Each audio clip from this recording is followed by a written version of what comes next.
said that there was a sentence you wish you had changed, so that you could do something in the second book. Would you write it down, or not just spoil things, or is it something you can say? Or? Oh gosh, I shouldn't say, because I worked so hard to fudge around that sentence that I feel like if I say what it is, you'll see this with this sort of incredibly jerry-rigged, structure. It has to do with the stuff that Quentin got up to in when he was living with the centaurs towards the end of the Magicians. Quentin got very powerful during that period, and it posed problems later on. With that, this a magician that powerful is just, he doesn't have certain problems. And I found that I had to sort of fudge him a bit and take down a couple of, I had to debit him some experience points because he was becoming unwieldy.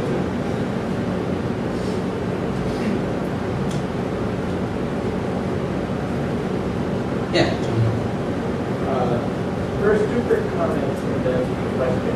The only writer I know who bragged that he could write great first drafts is someone you may have known at Perfect, the late Stephen J. Gould. That's comment one. Comment two is the best title I've heard for a novel that was never written was once said by the writer Frank Ricord, who said he was working on a pornographic novel called Lust for Lust. I think I may have seen that. And then thirdly,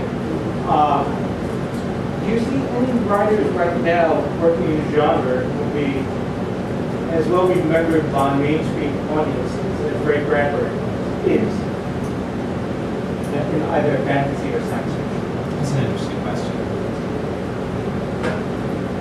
I think the audience is so different from, again, I think it's that core audience, core text things. Everybody of a certain age who loved, science fiction read Ray Bradbury, and who was publishing in magazines that were, he was not just publishing in science fiction magazines. And I don't really know if it's possible now to have the kind of career that he had.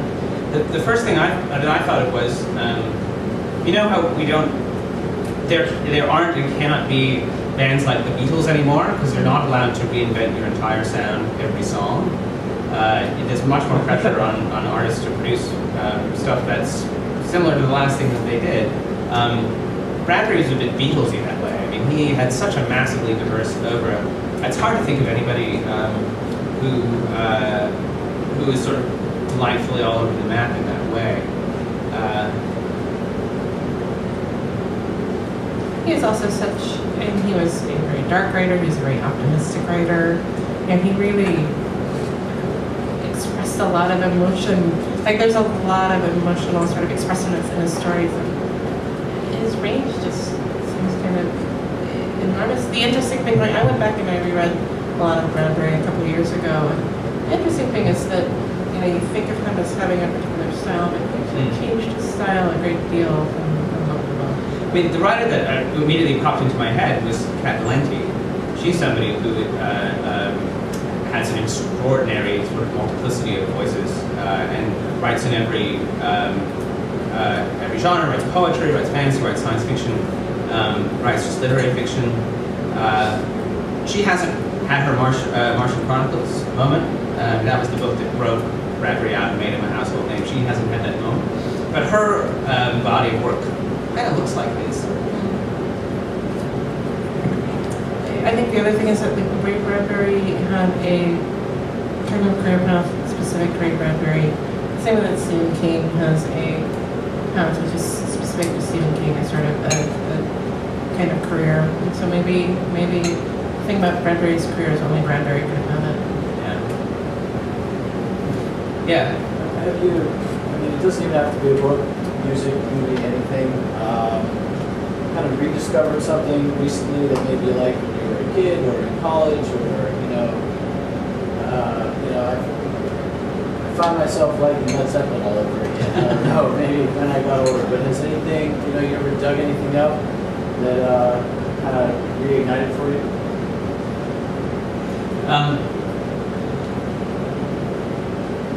trying to think. Not in a dramatic way. I reread the Martian Chronicles after Ray Bradbury died, and I was stunned by how good they are. And you know, it was one of those rare moments when I was my past self and I were actually totally in agreement. You know, in how we felt about those books. And the C.S. Lewis books, which unlike a lot of the young adult fantasy that I read and loved, I can't reread. A lot of Anne McCaffrey I can't read. A lot of Piers Anthony I can't reread. But Lewis survives completely unchanged for me. His craftsmanship is so good. His prose sentences are so powerful. I experience him more or less the same way as I did when I was 8. You know, one of the things that I loved most that I really don't go back to when I was a kid were musicals. And my husband is not a fan of musicals, so the points in my life now, and I think I would really love to put Camelot on right now, or West Side Story or something, or Godspell. You know, I figure that when our daughter is a little bit older, my Fair Lady, maybe I'll get to watch some musicals again, and I'm sure I will still enjoy them, but this is not the time. Yeah. What you said about a lack of a community focus point for fantasy, I thought that was very interesting, and I'd like to know, is that just true for fantasy itself, or does that fit into a wider media picture? Because when I was young, there were 3 television stations, and when I was in elementary school, everybody watched Peyton Place, and you had to watch Peyton Place and discuss it on the school bus, and now you can't keep track of all of the television media, and I don't know how to keep track of what everyone is tweeting and putting on Facebook. So is it part of that, or is it because it alone in itself? No, I think it is probably culture-wide. Yeah, there is this really weird thing of how like a #1 TV show, you know, in the 80s was like 70% of households. The #1 TV show now is like 18% of households. We're massively fragmented in that way, partly because of the technology. You know, serve up very personally tailored entertainment. It's one of those very weird things that is definitely happening. I have no idea what it means. Although I did read, or Gavin read and reported to me that there's a week, probably 3 weeks ago, when 1 in every 4 books sold in the U.S. was one of the 50 Shades of Grey books. That is an incredible number. So at least we have that. Yes. How many people have read that, or any? Yeah. Well, I was hoping for 1 in 4.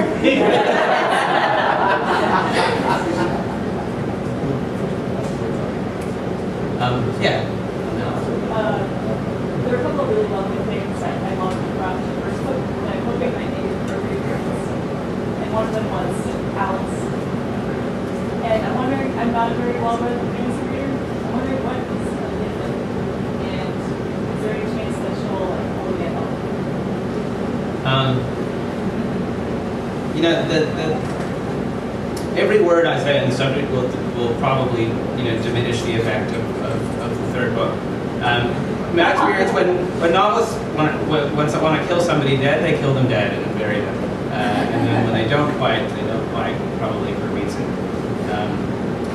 That's probably said too much there, but I haven't forgotten about it. I think we have time for maybe one more question.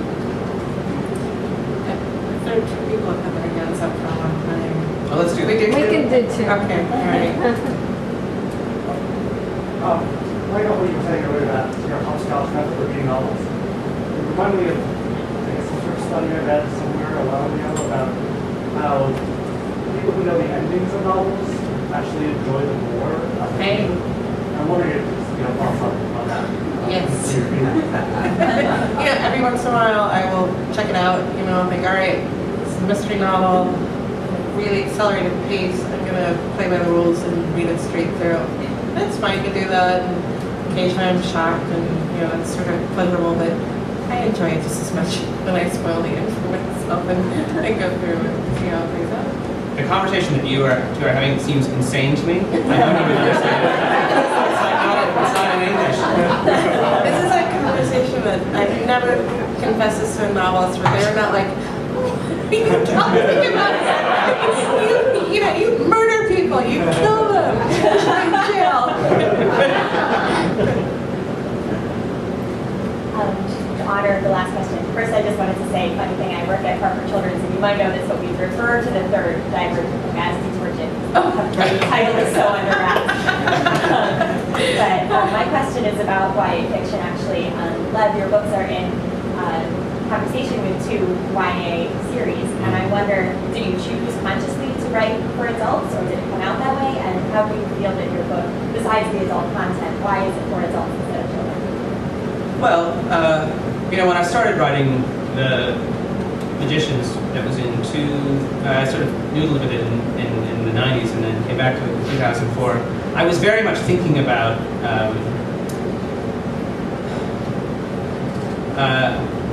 I was having sort of like a midlife crisis thing, and I was thinking about, well, how can I reconnect with writing and learn to enjoy it again? And what were the truly primal and effective experiences I've had of reading novels? And I just returned again and again to the Narnia books, especially Lion, the Witch, and the Wardrobe. And I also was reflecting on how poorly my study of the Narnia books had prepared me for the challenges of later life. I began to wonder, would it be possible to rewrite this story, but with this sort of, but for adults, leaving in all the stuff that